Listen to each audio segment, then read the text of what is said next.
The Las Vegas Raiders currently have the number one overall pick in the 2026 NFL Draft. In this video, I'm going to be breaking down the decisions they have to make and the two main options they have with the number one overall pick. So let's get right into it. The first option they have is to draft the Heisman Trophy winner, the national champion, Fernando Mendoza.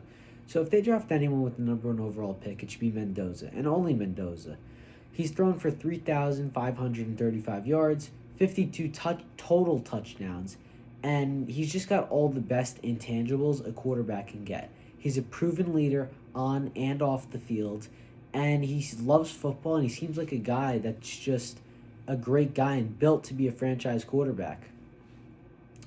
The Raiders were terrible last year, and they were terrible the year before, winning a total of 7 games, and it's time for change. Mendoza can be that change. Every team in the playoffs, every team really in the NFL that's good has a franchise quarterback, so it's time the Raiders use the number one overall pick and draft a quarterback. So Mendoza brought Indiana on the map. I mean, who really expected Indiana to win the national championship? I sure didn't. I mean, I really had no idea that Indiana was going to be this good this year. Indiana was a great football team, and Indiana needed Mendoza, but at the same time, Mendoza also needed Indiana. What does that mean? Mendoza had a great team around him. Like, he had a great defense, great offensive line, great offense, great coaching especially. If he comes to the Raiders, he doesn't have much of that really. Like, the Raiders' offensive line needs to get changed. Like, we had the most sacks let up this year, and it was just pathetic watching Geno Smith get sacked so many times this year. Not saying they were all the offensive line's fault, but, we got to do something about that. So there are 3 guys that I'm going to look at in free agency for, the cheaper side. It's going to be Joel Benito, offensive guard for the Cleveland Browns, Wyatt Teller, another offensive guard for the Cleveland Browns, and right tackle Braden Smith for the Indianapolis Colts. So all 3 of those guys are, they're not going to be cheap, but at the same time, they're not going to be way too expensive. Now, this next guy is going to be very expensive. I expect around the $24 million range. So it's center Tyler Linderbaum for the Baltimore Ravens.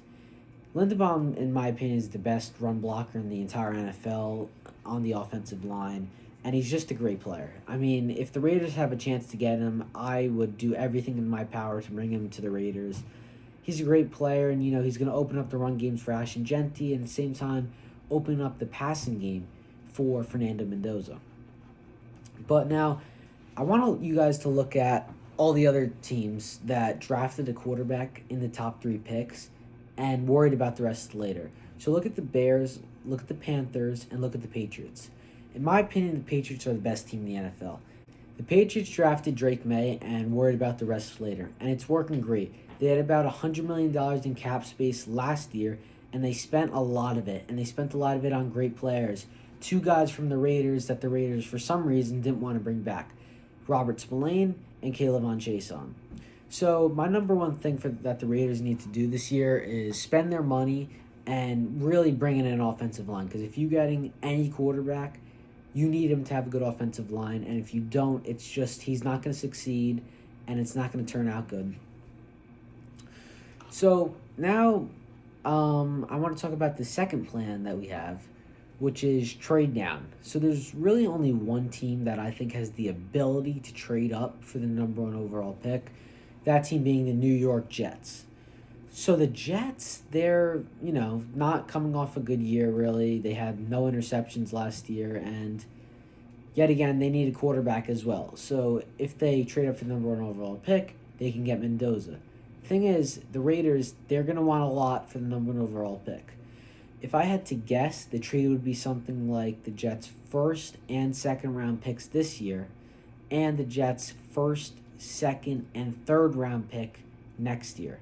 So that trade is not as much as I would want if I was the Raiders, but because the Raiders would only be moving down to number 2 overall, I think that's about a fair deal that the Jets would give. If I'm the Raiders, I'm asking for at least 3 first-round picks and maybe like 2 second-round picks because I believe in Mendoza. I believe Mendoza is the answer, and it's time for the Raiders to draft a franchise quarterback. So, the Raiders, if they draft Mendoza, I think if the Raiders do it the right way, they can get at least 8 wins. And you might laugh at that, but I'm serious. If they sign, a whole bunch of offensive linemen, veterans, if they sign some defensive players, it makes so much sense because it's right in front of us. We have great playmakers already. We have Bowers, Genti, Max Crosby. Now we're probably going to get Fernando Mendoza. Spend your $100 million for once. I mean, I feel like the Raiders are trying to play Moneyball for no reason. Last year, they tried bringing in these projects, and it just didn't work. They let their great players go to bring in these players that just didn't turn out to be what they expected. It's time to get the proven players, bring them in, and spend your money. You have so much money, just use it. And it just frustrates me so much seeing the Raiders trying to, try to be too smart and try to be too cute with spending their money in free agency. Get the proven players and it'll work, all right? But, so that's what I think the 2 options are for the Raiders. I hope you guys enjoyed this video. I hope you subscribe, and, stay subscribed to stay up to date with all NFL news. Thank you. Have a great day.